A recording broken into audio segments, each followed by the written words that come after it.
In this video, we're going to be taking apart the PlayStation 5 DualSense controller. The reason we're going to take this apart, you guys notice here on one of the analog sticks, we have the rubber coating completely just peeled off and it's just a piece of plastic now. So yeah, we're going to be replacing that, and in order to replace it, you have to take it all apart. So the first thing you want to do is you want to pry from the bottom here. Just like that. I kind of did it with my fingernail. And there's just some clips that kind of hold on. You can use a pick, or if your nails are strong enough like mine, you can pull it out like that. But what you want to do is just kind of massage this piece out. It should pop out quite easy. So the next part, what you want to do is take out a couple bolts, and these are going to be normal Phillips, which I'm going to use the PH00, and we're going to use this pretty nifty Nex E1 Fantic electric screwdriver, which will make it much easier and funner to take it apart. I'm just going to collect all my little bolts here. Good part is it's not too bad, as most of the screws are similar. So once you get those two out, the next part is actually a little tricky because you can't really see what's going on. And if you try to pry this apart, it's gonna go, but it's not gonna come apart because there are actually a couple more screws under here. And what you gotta do is you gotta pop off the R1 and the L1 buttons off. The way you do that is you just stick something behind there towards the front side, and you kind of just pop them out. So again, you probably want to use a different tool for this than what I'm using, something more angular, but yeah, if you can see that, as long as you get something under there, they just pop right up. And putting them back is as simple as just pushing them in. Go ahead and pull the other one out, and there we go. And that'll expose a couple more bolts there on the inside that we need to take out. So now that we got the four little screws out, this whole back panel should just come right off. And usually starting here at the bottom is a good place. And we do have a couple little tabs here that are holding it together, so you might want to release those as you're kind of pulling it apart.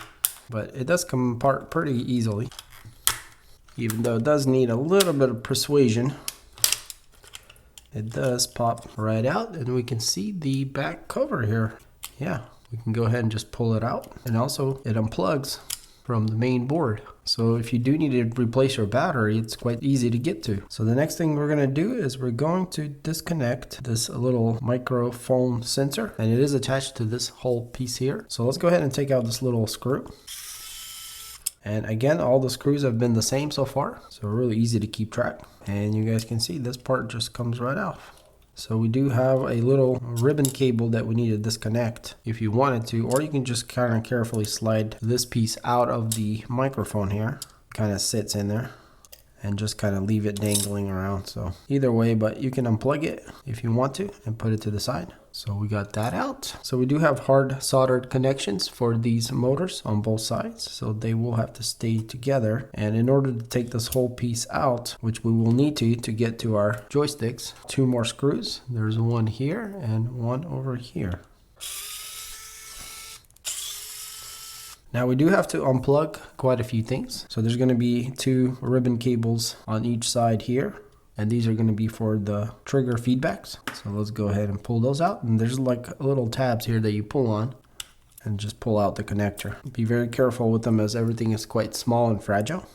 You can use like tweezers maybe or something, but not too hard just to do it with your hand. We also do have another one down here that we need to unplug. That kind of goes underneath. That comes out pretty easy. And then the last ribbon cable is right here, and that one's a little more tricky as you kind of have to push it out. You can do that either with some kind of tool or maybe your hands, but you just kind of grab each tab on each side there and kind of push it out as it slides out.